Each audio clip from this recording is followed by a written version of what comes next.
عزیزان گرامی، میرے انتہائی واجب الاحترام قابل صد احترام بزرگوں، دوستوں اور نوجوان ساتھیوں،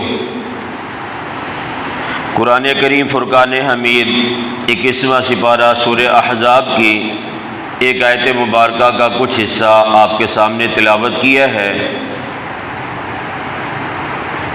رمضان المبارک کا یہ دوسرا جمعہ ہے۔ فضائل رمضان، مسائل رمضان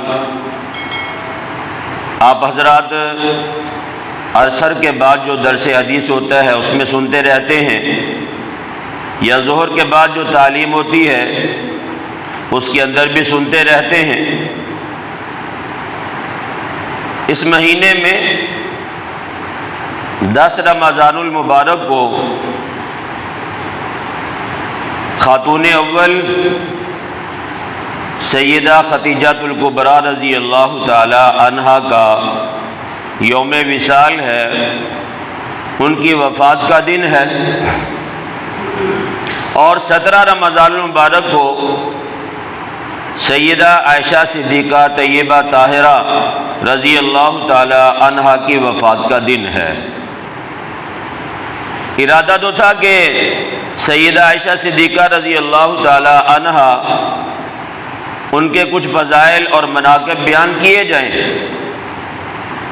لیکن بس قدرتی طور پہ تیاری کا جو معاملہ تھا یہ سیدہ خدیجہ رضی اللہ تعالی عنہا کی طرف ہو گیا، تو سوچا کہ خاتون اول سیدہ ام المؤمنین سیدہ خدیجہ الکبریٰ رضی اللہ تعالی عنہا ان کی زندگی کا کچھ پہلو آپ حضرات کے سامنے عرض کیا جائے۔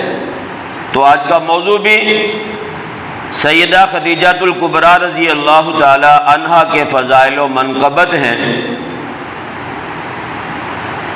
حضرت سیدہ خدیجہ رضی اللہ تعالی عنہا بڑے خاندان سے تعلق رکھتی ہیں، خود بھی مالدار ہیں، قد بھی لمبا ہے، خوبصورت بھی ہیں۔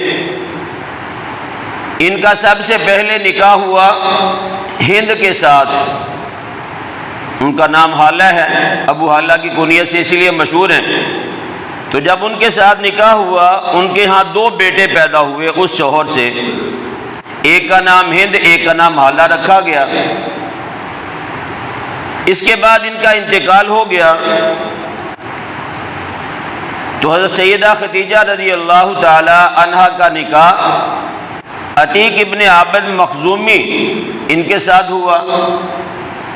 ان سے حضرت خدیجہ رضی اللہ تعالی عنہا کے ہاں ایک بیٹی پیدا ہوئی۔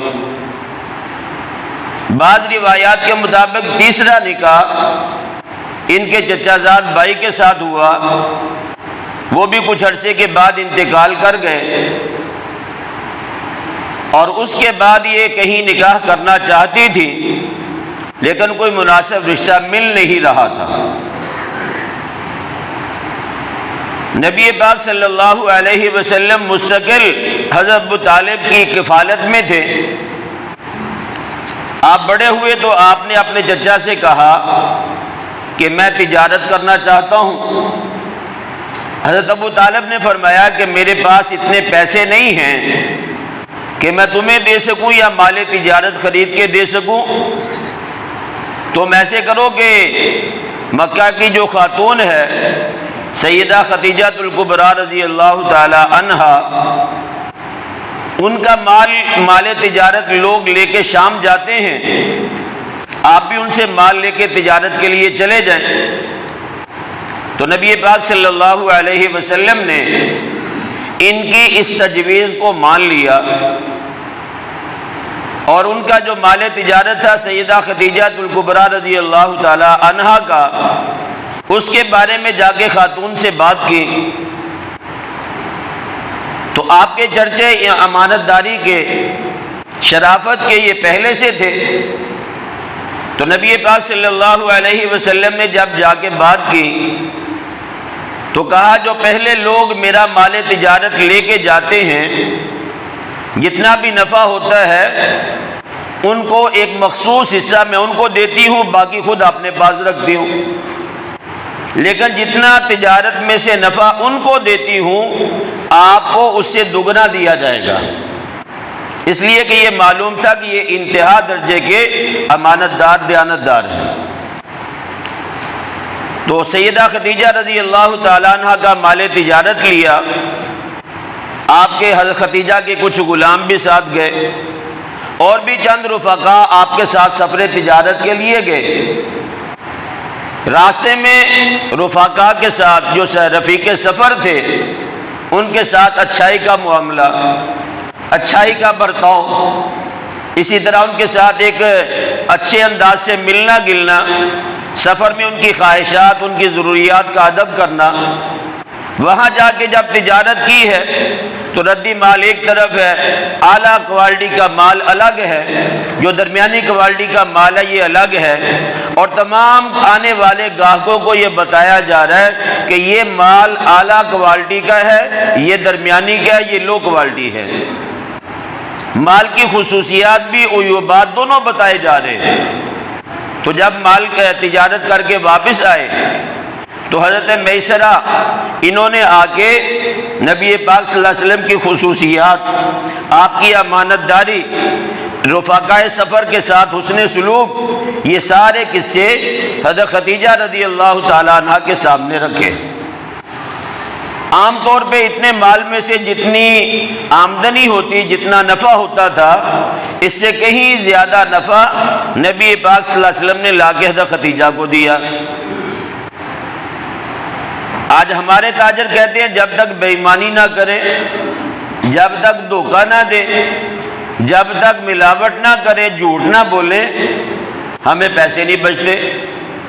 اور نبی پاک صلی اللہ علیہ وسلم نے جو تجارت متعارف کروائی تھی اس میں یہ بتایا تھا کہ ہر چیز کی جو عیب ہے وہ بھی بتاؤ، جو خصوصیت ہے وہ بھی بتاؤ۔ جو اعلیٰ کوالٹی ہے اس کو الگ رکھو، جو درمیانی اس کو الگ رکھو، جو بالکل گری ہوئی ہے یا ردی مال ہے اس کو الگ رکھو۔ ہمارا تاجر کہتے ہیں سامنے اچھا مال لگاؤ، نیچے یا باقی سارا ہلکا مال لگا کے بیچ دو، اچھے دام میں تب بچیں گے ورنہ بچ نہیں سکتا۔ ہمارا عمومی طور پہ یہ ذہن بن چکا مسلمانوں کا، حالانکہ یہ تجارت کے بھی اصول کے خلاف ہے اور حلال آمدنی کے بھی خلاف ہے۔ کسی کو دھوکہ دے کے حالانکہ چیز اونچے ریٹ میں بیچ دینا یہ اگلے آدمی کو دھوکہ دینے کے مترادف ہے۔ جھوٹ بھی بولا، دھوکہ بھی دیا۔ اب اس سے جو مال کمایا ہے بظاہر تجارت میں نفع زیادہ ہوا، لیکن یہ کئی پریشانیوں کو ساتھ لے کے آتا ہے۔ اس لیے بھائی یہ بات ذہن نشین فرما لیں کہ جتنی تجارت کے اندر سچ گوئی، امانت داری کے ساتھ کام کیا جائے گا، نفع اگر کم بھی ہوا اللہ اس میں بہت زیادہ برکتیں ڈالیں گے۔ تو حضرت سیدہ خدیجہ الکبریٰ رضی اللہ تعالی عنہا نے جب یہ سارے معاملات دیکھے، امانت داری دیکھی، لوگوں کے ساتھ، رفقائے سفر کے ساتھ حسن سلوک دیکھا، تو آپ کے ذہن میں یہ بات آئی کہ کیوں نہ میں ان کے ساتھ نکاح کر لوں۔ اس وقت نبی پاک صلی اللہ علیہ وسلم کی عمر مبارک 25 سال ہے اور اماں جان کی عمر 40 سال ہے۔ تو حضرت خدیجہ رضی اللہ تعالی عنہا نے ایک اپنی عورت کو بھیجا کہ جا کے نبی پاک صلی اللہ علیہ وسلم سے بات کریں، نفیسہ بنت امیہ، ان کو نبی پاک صلی اللہ علیہ وسلم کے پاس بھیجا، پیغام نکاح دے کے، اپنا رشتہ خود دے کے۔ عرب کے اندر یہ بات معیوب نہیں ہے، ہم نے اس کو عیب دار بنا دیا۔ حالانکہ قرآن کریم میں کئی واقعات ملتے ہیں کہ لڑکی والوں نے دیکھا کہ یہ لڑکا اچھا ہے، خود رشتے کی پیشکش کی ہے۔ حضرت موسیٰ علیہ السلام جس وقت قوم فرعون سے بھاگ کے یا وہاں قتل ہو گیا بندہ، مدین میں تشریف لے گئے تو آپ کو شعیب علیہ السلام نے اپنے گھر میں بلایا، اور بلانے کے بعد آپ کی وضع قطع لین دین، آپ کے معاملات کو دیکھا تو کہا کہ 8 سال تک تم میری بکریاں چراؤ، بکریاں چرانے کے بعد اگر 10 سال پورے کرو تو اچھا ہے، تمہارا احسان ہوگا، ورنہ 8 سال کے عوض آپ کے ساتھ میں اپنی بیٹی کا نکاح کروں گا۔ یہ کس نے کہا بھائی؟ یہ وقت کے نبی نے کہا، اپنی بیٹی کے رشتے کی خود آفر کی ہے۔ اس سے پتہ چلتا ہے کہ اگر ہمارے بھی خاندانوں میں ایسا ہوتا ہے کہ لڑکی والے چاہتے ہیں کہ فلاں ہمارا جو رشتہ دار ہے یا پڑوسی ہے وہ لڑکا اچھا ہے، ایماندار ہے، محنتی بھی ہے، کمانے والا بھی ہے، دیندار بھی ہے، اس کے ساتھ نکاح کرنا چاہیے، لڑکے والے پوچھتے نہیں، لڑکی والے خود کہتے نہیں ہیں، نتیجہ یہ نکلتا ہے کہ وہ کہیں اور نکاح کر لیتا ہے، بعد میں پھر پچھتاتے رہتے ہیں۔ یہاں سب سے پہلا نکاح نبی پاک صلی اللہ علیہ وسلم کا جو ہوا ہے، اس عورت نے خود پیغام نکاح بھیجا ہے۔ تو نفیسہ بنت امیہ نے آگے بعض روایات میں ہے کہ صراحتاً کہا کہ آپ خدیجہ کے ساتھ نکاح کر لیں، اور بعض روایات کے مطابق یہ بات آتی ہے کہ نفیسہ بنت امیہ نے کہا کہ یا رسول اللہ، اس وقت تک نبی نہیں تھے، کہ آپ نکاح کیوں نہیں کرتے؟ اگر آپ چاہیں خواہش کریں کسی کے ساتھ نکاح کرنا تو ہم آپ کی بات کرتے ہیں۔ نبی پاک صلی اللہ علیہ وسلم نے فرمایا بظاہر اسباب کے درجے میں میرے پاس مال نہیں ہے، شادی کے بعد کے اخراجات میں ابھی برداشت نہیں کر سکتا، لہذا میرے ساتھ کون نکاح کرے گا؟ تو نفیسہ بنت امیہ نے کہا کہ اگر آپ راضی ہوں تو میں آپ کو بتا دیتی ہوں۔ نبی پاک صلی اللہ علیہ وسلم کو پھر بتایا گیا کہ حضرت خدیجہ رضی اللہ تعالی عنہا آپ سے نکاح کرنا چاہتی ہیں۔ آپ نے فرمایا میں اپنے چچا سے مشورہ کر کے بتاؤں گا۔ اپنے چچا سے پوچھا، ابو طالب سے، بعض کہتے ہیں بعض روایات میں سیدنا امیر حمزہ رضی اللہ عنہ کا بھی نام آتا ہے۔ آپ نے ان سے مشاورت کی، انہوں نے کہا جی ٹھیک ہے آپ نکاح کر لیں۔ اب یہ بارات لے کے نبی پاک صلی اللہ علیہ وسلم خدیجہ کے گھر میں جاتے ہیں، ابو طالب ساتھ ہیں، نبی پاک صلی اللہ علیہ وسلم میں شاید کوئی ایک دو اور تھے۔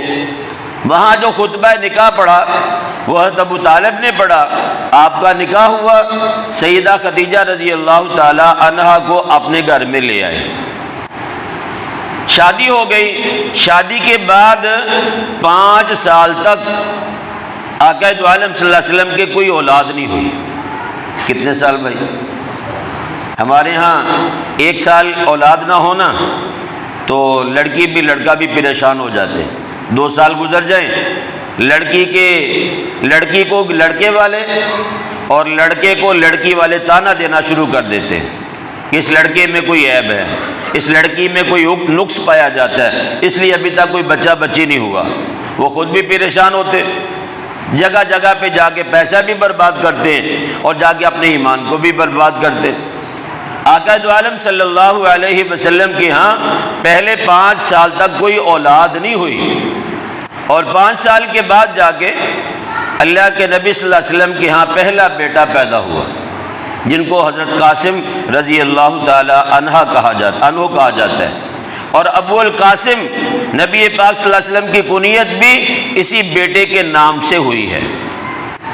عرب میں اب بھی رواج ہے، پہلے بھی رواج تھا کہ اپنے بچہ یا بچی کی طرف نسبت کرتے ہوئے اپنے نام کی کنیت رکھتے تھے، اور یہ لازمی نہیں ہے کہ جس کے نام پہ اپنی کنیت رکھی جائے وہ آپ کی سگی اولاد ہو، یہ بھی ہو سکتا ہے، اور بعض وصف کی وجہ سے بھی کنیت رکھی جا سکتی ہے۔ حضرت ابوبکر صدیق رضی اللہ تعالیٰ عنہ کا نام ابو بکر نہیں ہے، حضرت ابو ہریرہ رضی اللہ عنہ کا نام ابو ہریرہ نہیں ہے، یہ ان کی کنیت ہے۔ حضرت علی کا نام کنیت ابو تراب تھی، نام علی ہے۔ ایک دفعہ نبی پاک صلی اللہ علیہ وسلم مسجد نبوی میں تشریف لے گئے، علی مٹی پہ لیٹے ہوئے، اور آپ نے دیکھا کہ بدن کے ساتھ کپڑوں کے ساتھ مٹی لگی ہوئی ہے۔ نبی پاک صلی اللہ علیہ وسلم نے فرمایا قم ابا تراب، اے ابو تراب اٹھو، مٹی کے باپ اٹھو۔ جب یہ کہا تو حضرت علی رضی اللہ عنہ کھڑے ہو گئے، اب مٹی تو کسی کا باپ نہیں ہے، تو حضرت علی رضی اللہ عنہ کی یہ کنیت وصف کی وجہ سے مشہور ہو گئی، آپ کو اس کے بعد ابو تراب کہا جانے لگا۔ حضرت ابوبکر صدیق رضی اللہ تعالیٰ عنہ، ابو بکر کہتے ہیں پہل والا، بکر کسے کہتے ہیں عربی میں؟ پہل والا۔ مردوں میں سب سے پہلے اسلام لانے والے کون ہیں؟ حضرت ابوبکر صدیق رضی اللہ۔ تو آپ کی جو کنیت ابو بکر پڑی ہے، انہوں نے پہل کی اسلام لانے میں، اس لیے ان کو ابو بکر کہا جاتا ہے، ان کا نام تو اور ہے۔ حضرت ابو ہریرہ رضی اللہ تعالیٰ عنہ نبی پاک صلی اللہ علیہ وسلم کے پاس آئے، ان کے یہاں آستین کے اندر بلی کا چھوٹا سا بچہ تھا۔ نبی پاک صلی اللہ علیہ وسلم نے دیکھا تو آپ نے فرمایا یا ابا ہریرہ، بلی والے، اے بلی والے۔ جب یہ کہا تو اس کے بعد ان کو یہ نام اتنا پسند آیا کہ اپنا اصلی نام بالکل ختم ہی کر دیا، مطلب ابو ہریرہ کے نام سے مشہور ہو گئے۔ تو نبی پاک صلی اللہ علیہ وسلم کی جو کنیت ہے بھائی، وہ ابو القاسم پہلے بیٹے کے نام سے ہے۔ اب یہاں ایک غلطی کی بھی اصلاح کر دوں، حضرت امام اعظم امام ابو حنیفہ رحمۃ اللہ علیہ، بعض حضرات یہ کہتے ہیں کہ آپ کی ایک بیٹی تھی، یہ من گڑت قصہ ہے، بالکل من گڑت قصہ ہے۔ حضرت امام اعظم امام ابو حنیفہ رحمہ اللہ کا ایک ہی بیٹا تھا، کوئی بیٹی اور بیٹے زیادہ نہیں تھے، اس کا نام حماد تھا۔ نعمان بن ثابت آپ کا اپنا نام ہے۔ تو ابو حنیفہ آپ کو بعض حضرات یہ کہتے ہیں من گڑت قصہ مشہور کر دیا کہ آپ کی ایک بیٹی تھی، چند عورتیں مسئلہ پوچھنے کے لیے امام ابو حنیفہ رحمہ اللہ کے پاس آئیں، آ کر کہا کہ مردوں کو ایک سے زائد شادی کرنے کی اجازت ہے اور عورتوں کو ایک سے زائد شادی کرنے کی اجازت کیوں نہیں ہے بیک وقت؟ تو امام ابو حنیفہ رحمہ اللہ کی یہ جو بیٹی تھی یہ پاس کھڑی تھی، اس نے کہا ابا جان اس کا جواب میں دوں گی۔ عورتوں سے کہا کہ ایک پیالے میں اپنا تھوڑا تھوڑا دودھ نکال کے لاؤ، ساری عورتیں، شادی شدہ بڑی عمر کی عورتیں تھیں، تو وہ پیالے میں دودھ نکال کے لائیں۔ تو جب لے کے آئیں تو ان کی بیٹی نے کہا کہ اس دودھ کو الگ الگ کرو، ہر عورت اپنا اپنا دودھ الگ کر لے، ایک پیالے میں 4-5 عورتوں کا دودھ مکس ہے، ملا ہوا ہے۔ انہوں نے کہا ہم کیسے نکال سکتے ہیں؟ تو ان کی بیٹی نے کہا جی اگر یہ نہیں ہو سکتا، ایک عورت کے بیک وقت 4 شوہر ہیں، تو یہ کیسے پتا چلے گا کہ یہ جو حمل ہوا ہے، بچہ پیدا ہوا، یہ کس مرد سے ہے؟ اس لیے شریعت مطہرہ نے ایک سے زیادہ بیک وقت عورت کو نکاح کرنے کی اجازت نہیں۔ یہ من گڑت قصہ ہے، اس کی کوئی حقیقت نہیں ہے، اس کو امام ابو حنیفہ رحمہ اللہ کی طرف منسوب کیا جاتا ہے، اس لیے ابو حنیفہ ان کی کنیت مشہور ہو گئی اس بیٹی کے نام سے۔ حالانکہ تاریخ یہ بتاتی ہے کہ امام ابو حنیفہ رحمہ اللہ کی کوئی اولاد بیٹے کے علاوہ نہیں تھی۔ تو پھر ان کو ابو حنیفہ کیوں کہا جانے لگا؟ حنیفہ حنیف سے ہے، اور حنیف کہتے ہیں خالص، وَاتَّبِعْ مِلَّةَ إِبْرَاهِيمَ حنیفہ، آپ کو حکم دیا گیا ملت ابراہیم کی پیروی کرو ہر طرف سے ہٹ کے۔ تو گویا امام ابو حنیفہ رحمہ اللہ کی کنیت اس لیے مشہور ہوئی کہ آپ نے تمام ادیان باطلہ جو اسلام کے اندر شامل کرنے کی کفار کوشش کر رہے تھے، آپ نے ان تمام کو ایک طرف کر دیا اور خالص اسلام اس کے مسائل کو لوگوں کے سامنے پیش کیا عقائد و نظریات کے اعتبار سے۔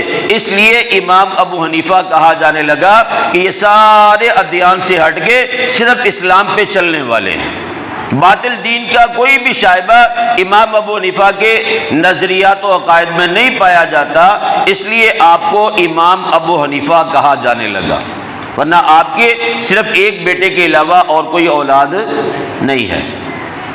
تو بات یہ کر رہا تھا کہ 5 سال شادی کو گزر گئے، نبی پاک صلی اللہ علیہ وسلم کے پہلا بیٹا پیدا ہوا، اور پھر یکے بعد دیگرے سب سے بڑی بیٹی زینب پیدا ہوئی، زینب کے بعد حضرت عبداللہ جن کو طیب اور طاہر بھی کہا جاتا ہے یہ پیدا ہوئے، اور آپ کے ایک باندی تھی ماریہ قبطیہ رضی اللہ تعالیٰ عنہ، ان کے بطن عطر سے آپ کا ایک بیٹا حضرت ابراہیم رضی اللہ عنہ پیدا ہوئے۔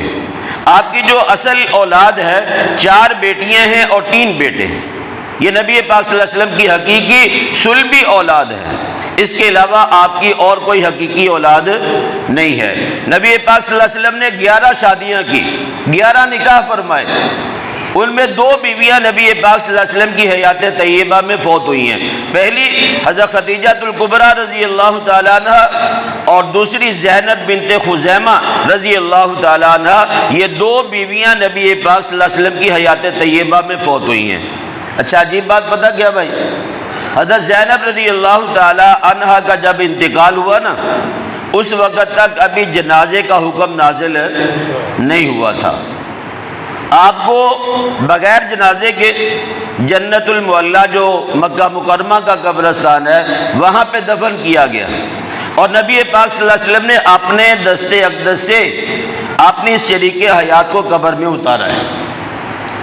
یہ خصوصیات ہیں جو عام عورتوں کو نصیب نہیں ہوئی اور نہ ہی باقی امہات المؤمنین کو نصیب ہوئی ہیں۔ نبی پاک صلی اللہ علیہ وسلم کی ساری اولاد انہی کے بطن سے پیدا ہوئی، اور آپ صلی اللہ علیہ وسلم کی جو نسل آگے چلی ہے وہ سیدہ فاطمہ سے ہے، اور فاطمہ بھی کس کے پیٹ سے پیدا ہوئی بھائی؟ حضرت خدیجہ رضی اللہ تعالی عنہا کے پیٹ سے پیدا ہوئی ہے۔ یہ اعزاز اس خاتون کو حاصل ہے۔ نبی پاک صلی اللہ علیہ وسلم کا مزاج تھا کہ جب آپ کی عمر مبارک 40 سال ہوئی، 15 سال آپ کے نکاح کو گزر گئے، اور حضرت خدیجہ رضی اللہ عنہا کی عمر اس وقت 55 سال تھی، تو نبی پاک صلی اللہ علیہ وسلم غار حرا میں مشہور قصہ عبادت کے لیے تشریف لے جاتے ہیں۔ وہاں آپ کے اوپر وحی نازل ہوئی، آپ کو قرآن کی پہلی 5 آیات سورہ علق کی سکھلائی گئی۔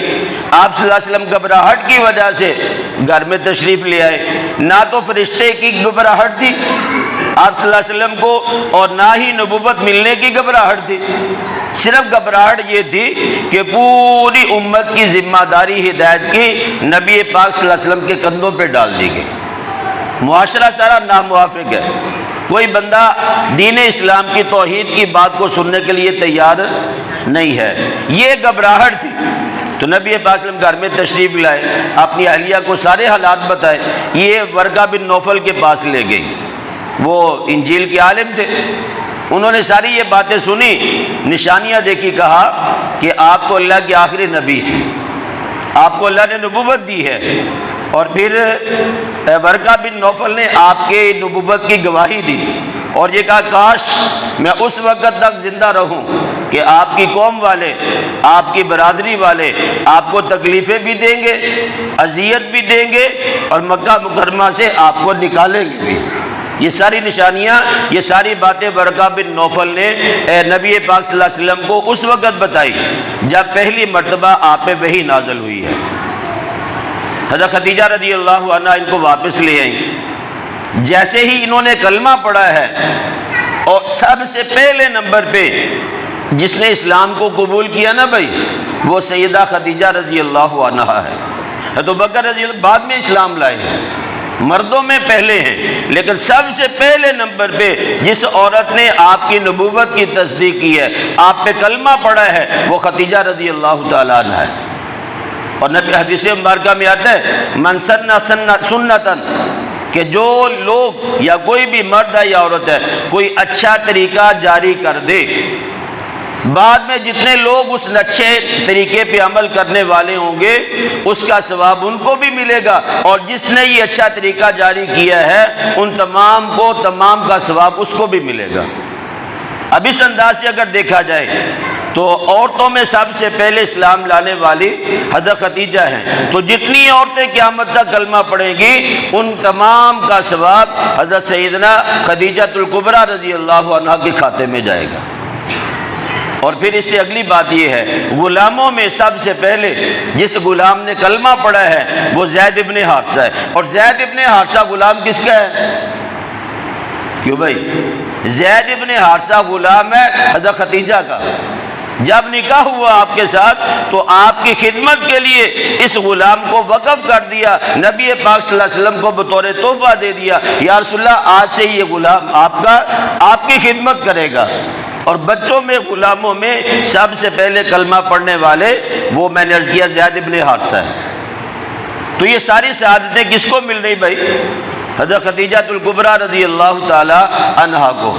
اور جیسے ہی اسلام کو قبول کیا ہے کہا یا رسول اللہ آپ دین کی محنت کریں، آپ دین کی اشاعت کریں، دین کو پھیلائیں، یہ میرا سارا مال آپ کا ہے۔ ابوبکر رضی اللہ عنہ بعد میں مال دیا ہے، سب سے پہلے نمبر پہ کلمہ خدیجہ نے پڑھا ہے، اور سب سے پہلے اپنا سارا مال نبی کے قدموں پہ نشاور کرنے والی کون ہے بھائی؟ حضرت خدیجۃ الکبریٰ رضی اللہ تعالی عنہا ہے۔ اور آپ کی اولاد بھی، سلسلہ بھی سارا حضرت خدیجہ کے بطن سے چلا ہے۔ نبی پاک صلی اللہ علیہ وسلم باہر لوگوں کے دکھ، لوگوں کی تکلیفیں، لوگوں کے صدمے، یہ ساری چیزیں برداشت کر کے جب گھر میں آتے ہیں سیدہ خدیجہ رضی اللہ تعالیٰ عنہ آپ کو تسلیاں دیتی ہے، اس قدر تسلیاں دیتی ہے کہ نبی پاک صلی اللہ علیہ وسلم سارے عرب والوں کے دکھوں کو بھول جاتے ہیں۔ عورت اس کو کہتے ہیں عورت اس کو کہتے ہیں جو اپنے شوہر کی کیا کرے بھائی؟ غم خواری کرے۔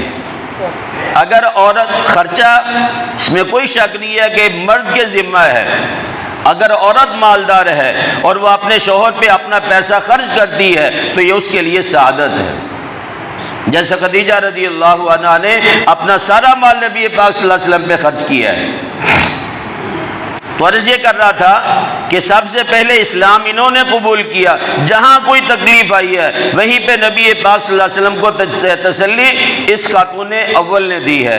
جب آپ کی عمر 55 سال ہوئی ہے، 40 سال ہوئی ہے، نبوت مل گئی، نبوت ملنے کے بعد آپ چونکہ 15 سال گزر چکے تھے شادی کو، پھر آپ غار حرا میں جا کے عبادت کیا کرتے تھے۔ ایک مرتبہ نبی پاک صلی اللہ علیہ وسلم کے پاس جبرائیل امین بیٹھے ہوئے اور یہ خاتون آپ کے لیے کھانا تیار کر کے گھر سے، غار حرا میں 4.5 کلومیٹر کا فاصلہ ہے، کھانا دینے کے لیے اپنے شوہر کے پاس جاتی ہیں۔ جبرائیل امین نے دور سے دیکھا، کہا یا رسول اللہ، آپ کی بیوی آپ کے لیے کھانا لے کے آ رہی ہے، اس کی اسلام کے لیے بڑی قربانیاں ہیں، اس نے ہر موقع پہ آپ کا ساتھ دیا ہے، ان کو اللہ کا سلام کہیں، ان کو کیا کہیں؟ اللہ کا سلام کہیں، اور ان کو میرا بھی سلام کہیں۔ اور پھر فرمایا کہ ان کو خوشخبری دے دیں، جنت میں اللہ نے ان کے لیے محل تیار کیا ہے۔ یہ کتنی بڑی سعادت ہے کہ اللہ آسمانوں سے کسی عورت کے لیے سلام بھیجے اور جبرائیل امین اسے سلام کہے۔ کہ ہر عورت کو یہ سعادت حاصل نہیں ہے۔ حضرت خدیجہ رضی اللہ تعالیٰ عنہ کے لیے اللہ نے آسمانوں سے سلام بھیجے، جبرائیل امین نے بھی آپ کو سلام کہا ہے۔ حضرت خدیجہ رضی اللہ تعالیٰ عنہ کے بطن سے جب تک یہ آپ کے نکاح میں رہی ہیں، نبی پاک صلی اللہ علیہ وسلم نے دوسرا نکاح نہیں کیا، اور جس وقت یہ فوت ہوئی ہیں اس قدر محبت تھی ان کے ساتھ، اس قدر پیار تھا ان کے ساتھ کہ نبی پاک صلی اللہ علیہ وسلم نے اس کے بعد اگر گھر میں کبھی بکری کا بچہ ذبح کیا یا گوشت بنایا تو خدیجہ کی سہیلیوں کے پاس بھی گوشت بھیج دیا کرتے تھے کہ یہ میری بیوی کی سہیلیاں ہیں۔ حضرت ام عائشہ صدیقہ رضی اللہ تعالیٰ عنہ رشک کیا کرتی تھی، نبی پاک صلی اللہ علیہ وسلم سے کہا کرتی یا رسول اللہ کون سی ایسی خوبی ہے جو خدیجہ میں تھی اور مجھ میں نہیں ہے؟ آپ اکثر ان کا تذکرہ کرتے ہیں۔ نبی پاک صلی اللہ علیہ وسلم فرمایا کرتے تھے انہا کانت و انہا کانت، تو ہے، خدیجہ خدیجہ ہی تھی۔ اور پھر فرمایا کرتے تھے میری اولاد اس سے ہوئی ہے۔ جب سارا مکہ میرا مخالف تھا خدیجہ اس وقت میرے ساتھ تھی، جب میرے پاس مال نہیں تھا خدیجہ نے اپنا سارا مال مجھے دیا، جب عرب کے دکھ تکلیفیں لے کے میں گھر میں آیا کرتا تھا یہ میری بیوی مجھے تسلیاں دیا کرتی تھی۔ یعنی اسلام پہ بہت زیادہ احسان کیے ہیں حضرت خدیجہ رضی اللہ تعالی عنہا نے۔ 10 رمضان المبارک کو آپ کی وفات ہوئی ہے اور آپ کو نبی پاک صلی اللہ علیہ وسلم نے اپنے دست اقدس سے قبر میں اتارا ہے، اور اس کے بعد اتنے غم زدہ رہا کرتے تھے کہ اللہ تبارک و تعالیٰ نے آپ کے غم کو بجھانے کے لیے، آپ کے غم کو ہلکا کرنے کے لیے اپنے پاس عرش پہ بلایا ہے۔ معراج بعد میں ہوا ہے، اگر عورت شوہر کا دل جیت لے، اس کے ہر اوکھے سوکھے ویلے میں اس کے کام آئے، تو شوہر کبھی بھی ایسی عورت کو بھولتا نہیں ہے، زندہ رہے تب بھی، اگر بیوی مر جائے تب بھی اس کے دل میں اس کے لیے جگہ ہمیشہ باقی رہتی۔ تو یہ عرض ہے کہ یہ کرنا چاہتا تھا، ہم مسلمان ہیں، ہمیں کم از کم علم کے اعتبار سے یہ پتہ ہونا چاہیے کہ کون سی بیوی کب فوت ہوئی ہے اور ان کی اسلام کے لیے کیا تکلیفیں ہیں۔ جس وقت مکہ والوں نے نبی پاک صلی اللہ علیہ وسلم کا 3 سال تک بائیکاٹ کیا ہے، اور یہ سوشل بائیکاٹ تھا جو بیت اللہ کے دروازے پہ لکھ کے لگا دیا گیا تھا، کوئی تجارت نہیں کرے گا، کوئی لین دین نہیں کرے گا، کوئی ان کے پاس نہیں جائے گا، یہ کسی سے نہیں مل سکتے، کوئی رشتوں کے معاملات نہیں کیے جائیں گے۔ ان 3 سالوں میں بھی ہمیشہ نبی پاک صلی اللہ علیہ وسلم کا ساتھ دینے والی میری اور آپ کی یہی ماں ہے۔ یہ نہیں ہے کہ جب حالات اچھے تھے، نبی پاک صلی اللہ علیہ وسلم کی جوانی جوبن پہ تھی، اس وقت تو آپ کا ساتھ دیا، اور جب آپ بوڑھے ہو گئے یا آپ کے پاس تکلیفیں آئیں، تنگی کے عالم میں چھوڑ دیا. ایسا نہیں ہے. اس عورت نے ہر حال میں، ہر موقع پہ میرے اور آپ کے نبی کا ساتھ دیا ہے، اور نبی پاک صلی اللہ علیہ وسلم نے بھی مرتے دم تک اس کو بلایا نہیں. اور جنت میں بھی آپ کی ساری بیویاں جو 11 کی 11 ہیں، وہ قیامت والے دن جنت میں بھی آپ صلی اللہ علیہ وسلم کی بیویاں ہی ہوں گی. یہ ان عورتوں کی ایک سعادت ہے کہ جو نبی کی بیوی دنیا میں تھی، کل قیامت کے دن جنت میں بھی آپ صلی اللہ علیہ وسلم کے نکاح میں ہی ہوں گی. اللہ پاک مجھے اور آپ کو ان حضرات کی سیرت پہ عمل کرنے کی توفیق نصیب فرمائے. تمام احباب سن